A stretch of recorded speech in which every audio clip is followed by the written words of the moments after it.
रिसा जिला का एक ऐसा गांव जहां के लोग अब भी नरक की जिंदगी जीने पर मजबूर है। सहरसा नगर निगम क्षेत्र के वार्ड क्रमांक 21 नया नगर से जहां इंसानियत को शर्मसार कर रही तस्वीर पर आज एक न तो जिला प्रशासन का ध्यान है और न ही बिहार सरकार के किसी मंत्री का, जिसके द्वारा बार बार घोषणा की जाती है कि गरीब के उत्थान के लिए कई प्रकार की कल्याणकारी योजनाएं चलाई जा रही है, जो केवल कागज के पन्नों तक समझ कर रह गया।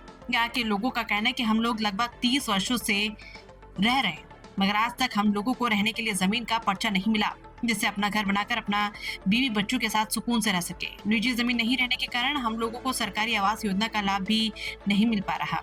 नतीजा होता है कि टूटी हुई झोपड़ी में रहने पर विवश हैं और जब बारिश होती है तो प्लास्टिक से ढककर अपने बच्चों की रक्षा करते हैं। चुनाव के समय नेता लोग वोट मांगने आते हैं, जो बड़े बड़े सपने दिखाकर वोट तो ले लेते हैं, मगर सुविधा के नाम पर खुद का बनाया हुआ झोपड़ी ही सहारा बनता है, जो कभी भी हवा के झोंके में उड़ जाता है। सुविधा के नाम पर केवल बिजली मिलती है, मगर पीने के लिए शुद्ध पानी को लेकर खुद का व्यवस्था करनी पड़ती है। सरकार द्वारा चलाई जा रही हर घर नल जल योजना का लाभ हम लोगों के लिए केवल एक सपना बनकर रह गया। यहाँ के लोग 5 वर्ष पहले तक भीख मांगकर अपना गुजारा बसर करते थे, मगर अब मेहनत मजदूरी और कचड़े चुनकर अपनी जीविका चला रहे। इन लोगों की समस्या को देखकर किसी को भी रोना आ सकता है, मगर स्थानीय प्रशासन और सरकार का दिल इतना कठोर है कि इन लोगों की तरफ कोई ध्यान नहीं दिया जा रहा। सहरसा से मतलेश कुमार की रिपोर्ट। नेताजी जैसा की जानकारी है हमको, आप राजनीति की दुनिया में 40 साल से है और बिहार सरकार बार बार दावा करती है कि गरीबों के लिए कई प्रकार की योजनाएं चलाई जा रही है। क्या लगता है आपको, गरीब के उत्थान के लिए ऐसा हो रहा है?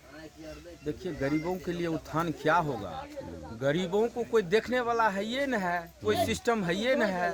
इतना आज देख रहे हैं, स्थिति ऐसी खराब है, इन लोगों को रहने के लिए नहीं है, फूस तक नहीं है घर, तो वो सरकार इसके लिए सिस्टम निकालना चाहिए ना। गरीबों के लिए सरकार होना चाहिए कि अमीरों के लिए सरकार होना चाहिए? इन लोगों को एको बार, आज 32 वर्ष 30 वर्ष यहाँ पर हो गया है, इन लोगों को एको बार सुधी लिया है। इससे इन लोगों को व्यवस्था कहाँ होनी चाहिए? कैसे पर्चा मिलना चाहिए ज़मीन का, 2 डिसमल का, 3 डिसमल का, उसमें इन लोगों को कैसे जो है घर इंदिरा आवास बनना चाहिए, वो व्यवस्था सरकार को करना चाहिए। आम आदमी से संभव तो नहीं है।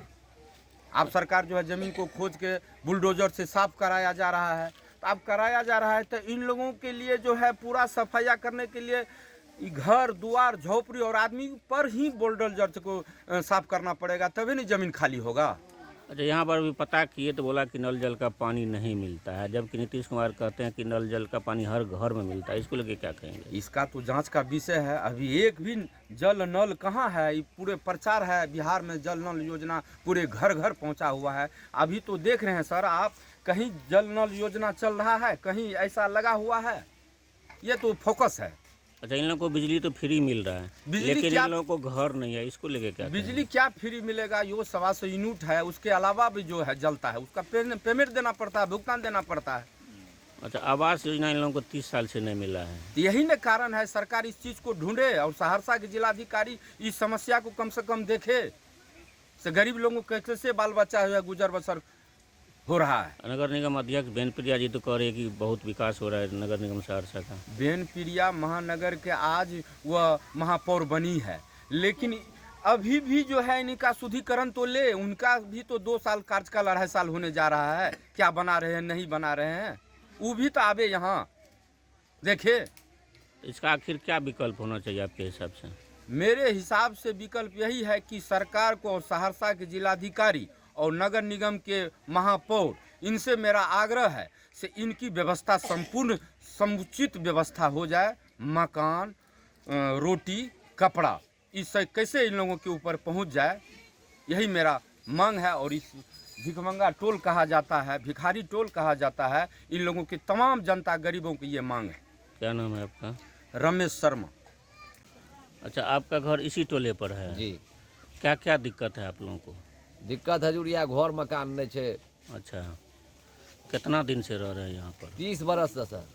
नल जल का पानी मिलता है? जी नहीं सर। बिजली मिलता है? बिजली तो है सर। पैसा भी देना पड़ता है? नहीं, बिजली के सर पैसा नहीं ले छै। नहीं दै छै? जी नहीं। अच्छा, एतऽ बच्चा आर देखै छी बहुत छै, ओकरा आरके पढ़ैके व्यवस्था छै कोनो? हाँ सर, स्कूल है बगल में। आंगनबाड़ी आर चलै छै? आंगनबाड़ी सर बाबू कहियो कताल चले छै, कहियो कताल बंद रहे छै। केंद्र ही टोला पर छै? जी। आबै नहि छै कभी? नहीं आबे छै सर, कहलहुँ ने अयबो कर ले, नहियो अयले। कहियो कहियो आबै छै? जी।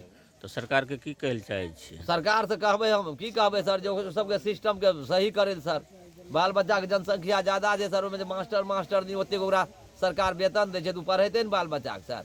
अगर सही रूप से बाल बच्चा के पढ़ेतै मास्टर जे अगर हैंडल करते तो बाल बच्चा को जेते सर कचरा पन्नी बिछै ले। अच्छा, यहाँ के तो बहुत दिना से छियै, अपन जमीन छियै? जी नहीं सर, सरकारी जमीन छी। सरकारी जमीन छियै? जी। पर्चा मिलल यऽ ओकर? जी नहीं सर। तो फिर वो काल्हि कला कोई हटा देते तब? हमरा आर के हजूर जहाँ तक सामर्थ्य रहे हजूर, जैसे हम रिक्शा चले रहे हजूर तैसे में एते हमरा आर के दौड़ के ब्लॉक जाए रहिए सर प्रचार के संबंध में। हमरा आर के मरल रहे शनिचर सदा। अच्छा। जे मर गेलखिन सर दौड़ैत जे छै से खत्म भए गेलै। जतेक तऽ विकलांग रहे सर सब धीरे धीरे मरि हटि गेलै है। कोई नहीं बचला। आब ओकरे वएह विकलांग सबके धिया पुता छियै सर। तऽ विकलांग के जन्मल विकलांगे है छै सर। सब अगर कनगर छै, सब कमबै करे वाला छै। भीख में एकरा आर के जेते रोड पर सर के एकरा आर के भीख देतै? अच्छा, सरकार तो छै जगह जगह बुलडोजर चला रहल छै, गरीब आदमी के घर तोड़े छै, एना में तो यहाँ के तोड़ सकैया। तो सरकार के कहबै सर जे बुलडोजर घर पर दे सर, हमरे पर चढ़ा दियो। हम सब जब सटि जेबै तब ने ई जगहियो तोरा फ्री भए जेतै। अच्छा, कौन टोल छै? ई नया नगर भिखारी टोला वार्ड नंबर 21। की नाम छै यहाँ के? हमर नाम सहिंदर शर्मा।